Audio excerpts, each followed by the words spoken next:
Magandang umaga, narito ang update sa binabantayang Bagyong Leon. Kasalukuyan nanatiling sa East Philippine Sea ang Bagyong Leon.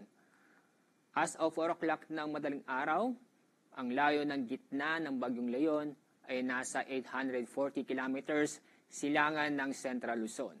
Napanatili ang lakas na hangin malapit sa gitna nito na umabot sa 85 kilometers per hour, samantala ang pagbugso ng hangin ay umabot sa 105 kilometers per hour. Inasa pa rin natin na ito'y kikilos pakaluran o papalapit sa Northern Luzon. Pero bumagal ang pagkilos nito. Ngayon, inaasahan natin na ito'y ang kanyang pagtagpo ay nasa 10 kilometers per hour.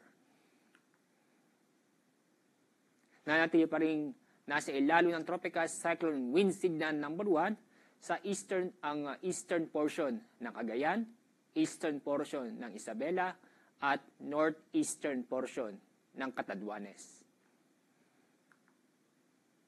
Base sa ating forecast track, posibleng lalapit sa Batanes area pagdating ng Miyerkules at sa Huwebes.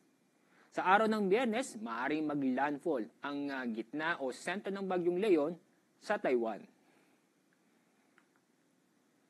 Inaasahan pa rin natin na ito'y lalakas ang Bagyong Leon dahil nanatili dahil nasa dagat ang Bagyong Leon. Maaaring ngayong hapon ay lalakas ito at magiging severe tropical storm category. Ngayong araw, may inaasahan